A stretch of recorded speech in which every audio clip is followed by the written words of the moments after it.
Good day, everyone. And in this particular video lecture episode, we will be continuing our syllabus with how to interview a source. Okay, and with that, in journalism, it's important, might it be if you are working in a newspaper or you are working with an online news portal in anywhere around the world. It's important that you master the skills of interviewing a person or a group of people.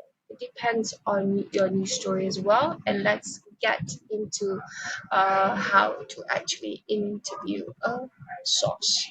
Okay, so there are three stages in an interview, whereby the first one you need to research, the second one would be setting up the interview, and the third one would be question and answer.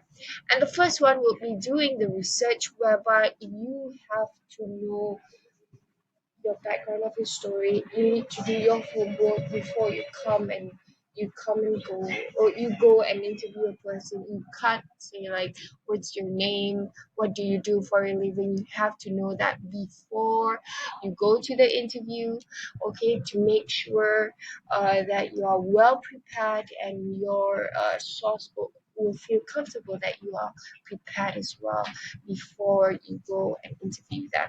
So it's important to know the background of the source and the subject of the story before you interview a person. So you must know what you want for your particular news story. Okay. And through that, you can use the newspaper library. This is an old school approach where you go to a newspaper organization where they have their own libraries, and the libraries in the newspaper organization are being called as morgue, whereby it's a traditional name for a newspaper library where clippings and reference books are kept. Okay, why do we call them morgue? As they keep date stories were kept until they were resurrected for use as background on current issues. So sometimes you wanna write, okay, at times you have an issue to write about, for example, cancer, and you would like to know what other reporters had written about cancer in the 80s, and you go to the newspaper library to actually find about cancer in the 80s and how reporters wrote about that issue at that particular time. And with that, you can go to the board. And the second approach that you can do your research would be using other resources. For example, read through newspapers, there's particular files of the issues. Have an internet research. That is the most mobile way to do research now. Okay, and rely on public and private officials for necessary background. Sometimes you would like to interview public authorities first, just to get an overview background of your particular news story. And the second one would be setting up the interview. How would you set up an interview with your source? So these are the particular guidelines to follow. So the first one would be make an appointment. Okay, you must make an appointment. You don't just barge in to your interviewees and say, I want to interview you. You have to make an appointment. Okay, and the first one would be sometimes people have deadlines, sometimes people can be flexible during their time. So you must make an appointment. And sometimes in breaking news, for example, involving uh, prime minister or a minister, or for example, I will give you an example of how Tun Mahathir resigned in a couple of weeks earlier. So that's breaking news. You don't have to actually set up an interview with Tun Mahathir to actually ask questions. You go to the Senate, you can actually ask him.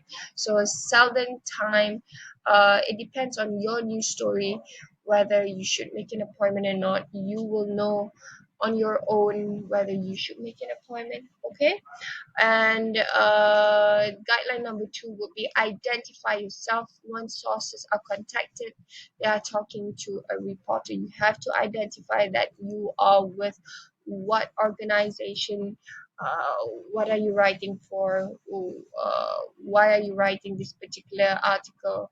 And guideline number 3 would be consider your source's convenience, whereby you need to adjust your time according to your source's timing. Okay. And guideline number 4 would be describe the story, tell the source about the story and how his or her information will fit into a particular news story. And as usual, you need to dress the part, whereby you dress at the same level as the person being interviewed. For example, if you are interviewing the CEO, make sure to actually dress decently. If you are interviewing people off the streets, you can just wear jeans and a t-shirt just to act casual. So you must know to dress your part. And as usual, guideline number 6, the most crucial guideline is to be on time. When we talk about being in journalism, being a journalist, you have to be on time. You have to respect other people's timing. You have to be there on time to not miss any important news, any important information that is going around. The scene. Okay, so you must be early in every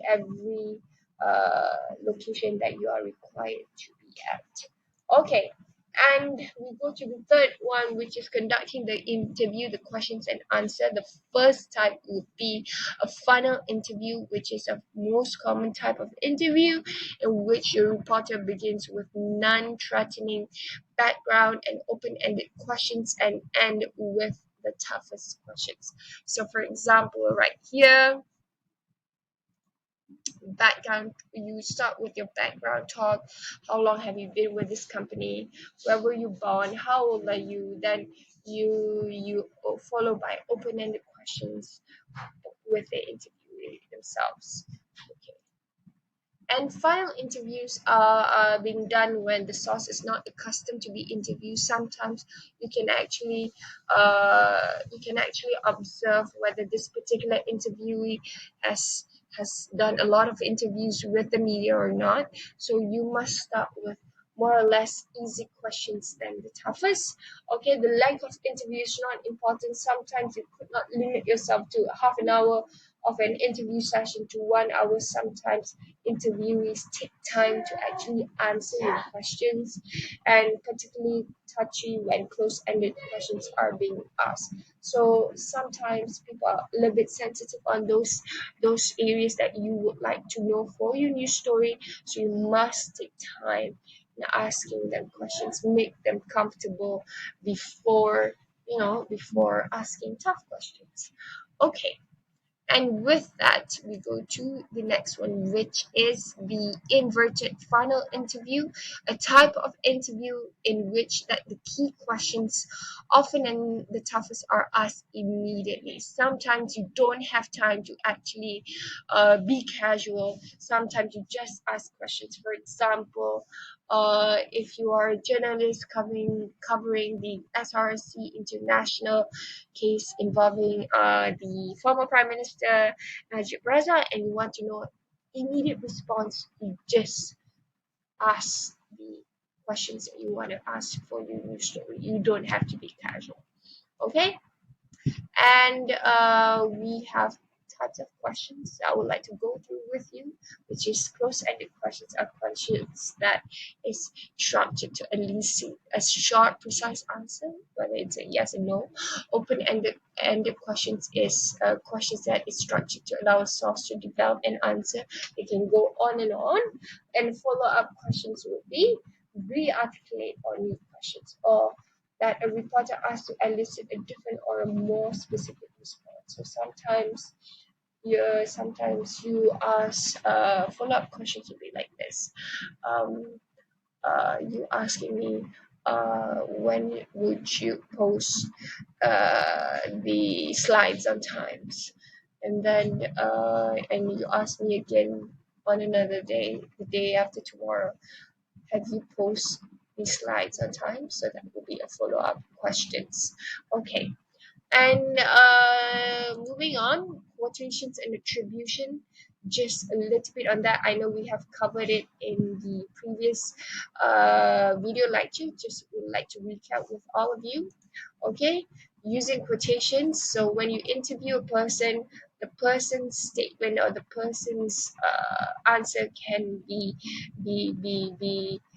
regarded as quotations. Okay, so we have complete direct quotations, we have partial quotations, and we have indirect or paraphrase quotations. Okay, the first one would be complete direct quotations, whereby it's source's exact words. Every word by word you quote it in your news story. Partial quotations would be specific portions of a lengthier complete direct quotation that are reported and set off by quotation marks. Okay, for example, here you have, let me get my pen.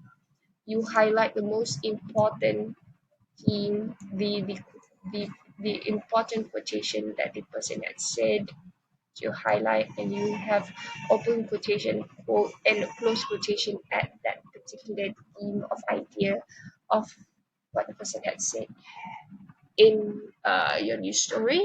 Okay, and we go to the next one, which is